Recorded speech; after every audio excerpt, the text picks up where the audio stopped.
यीशु मसीह का जीवन इतिहास की सबसे ज्यादा अध्ययन की गई कहानियों में से एक है। लेकिन क्या आपने कभी सोचा है, जब यीशु 12 साल के थे और फिर अचानक 30 साल की उम्र में प्रकट होते हैं, तो उन 18 सालों के बीच क्या हुआ था? बाइबल इस अवधि के बारे में लगभग कुछ नहीं कहती। इन्हीं वर्षों को कहा जाता है यीशु के गुमशुदा वर्ष, the lost years of Jesus. तो सवाल उठता है, यीशु इन सालों में कहां थे और वे क्या कर रहे थे?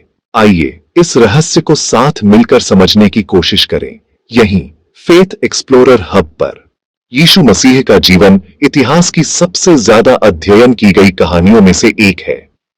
लेकिन क्या आपने कभी सोचा है, जब यीशु 12 साल के थे और फिर अचानक 30 साल की उम्र में प्रकट होते हैं, तो उन 18 सालों के बीच क्या हुआ था? मत्ती, मरकुस, लूका और यूहन्ना की सुसमाचार पूरी जीवनी नहीं है, उनका केंद्र बिंदु है यीशु का मिशन, उनकी शिक्षाएं, मृत्यु और पुनरुत्थान। 12 साल के बालक यीशु का मंदिर में दिखाया गया प्रसंग लूका 2:41-22 आखिरी है, और उसके बाद सीधा उल्लेख मिलता है जब वे लगभग 30 वर्ष की आयु में अपनी सेवकाई शुरू करते हैं। इन लगभग 18 वर्षों की चुप्पी ने विद्वानों, इतिहासकारों और आस्थावानों को हमेशा सोचने पर मजबूर किया है। आइए देखें इन रहस्यमय वर्षों के बारे में कौन कौन से प्रमुख विचार सामने आए हैं।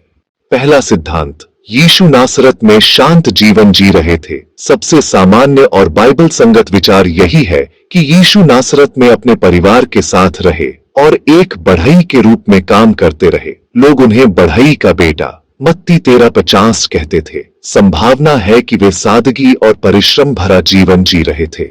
यह व्याख्या बाइबल से मेल खाती है, हालांकि यह पूरी तरह नहीं बताती कि बाद में उनकी शिक्षा और अधिकार इतना गहरा क्यों था। दूसरा सिद्धांत, यीशु ने स्थानीय रूप से अध्ययन और यात्राएं की। कुछ विद्वानों का मानना है कि यीशु ने यहूदी धर्म ग्रंथों का गहराई से अध्ययन किया और संभवतः स्थानीय रब्बियों से शिक्षा ली। उन दिनों सभागृह केवल आराधना स्थल नहीं थे, वे शिक्षण केंद्र भी थे।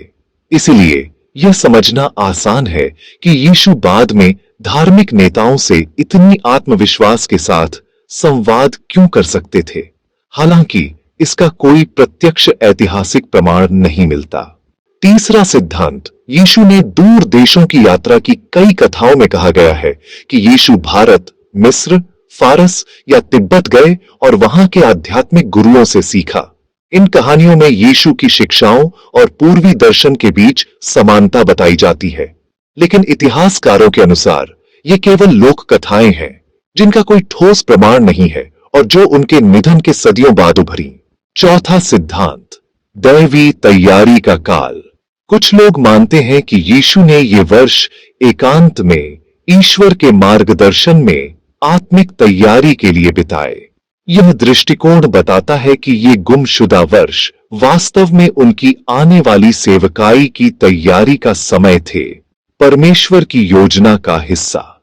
तो सबसे अधिक संभावित व्याख्या क्या है? सबसे सरल और तार्किक, यीशु ने नासरत में ही शांत, विनम्र जीवन बिताया। उन्होंने परिश्रम किया, ज्ञान और समझ में बढ़े, और जब सही समय आया तब अपनी सेवकाई शुरू की। लोग चकित रह गए क्योंकि उन्हें लगता था कि यह तो एक साधारण व्यक्ति है, लेकिन उसकी वाणी में दैवी अधिकार था।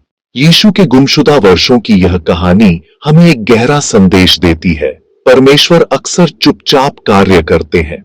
लगभग 2 दशकों तक यीशु सार्वजनिक रूप से नहीं दिखे, पर उसी दौरान वे भीतर से तैयार हो रहे थे, एक ऐसे मिशन के लिए जो पूरे इतिहास को बदल देगा। हमारे जीवन में भी ऐसा ही होता है। कभी कभी प्रतीक्षा और नजरअंदाज किए जाने का समय ईश्वर की सबसे बड़ी तैयारी का समय होता है। यीशु के गुमशुदा वर्ष शायद हमेशा एक रहस्य रहेंगे, लेकिन सबसे तर्कसंगत उत्तर यही है, उन्होंने नासरत में साधारण परंतु परमेश्वर के उद्देश्य से भरा जीवन जिया, और जैसे उनके जीवन का हर पल अर्थपूर्ण था, वैसे ही हमारे जीवन के हर छिपे हुए क्षण में भी परमेश्वर की योजना छिपी होती है। अगर आपको यह वीडियो पसंद आया हो तो इसे लाइक, शेयर और फेथ एक्सप्लोरर हब चैनल को सब्सक्राइब करना न भूलें। हम हर हफ्ते आपके लिए ऐसे ही विश्वास से जुड़े रहस्यों और सच्चाइयों को लेकर आते हैं। अगले वीडियो में फिर मिलेंगे। तब तक याद रखिए, विश्वास एक यात्रा है और हर कदम उस दिशा में मायने रखता है।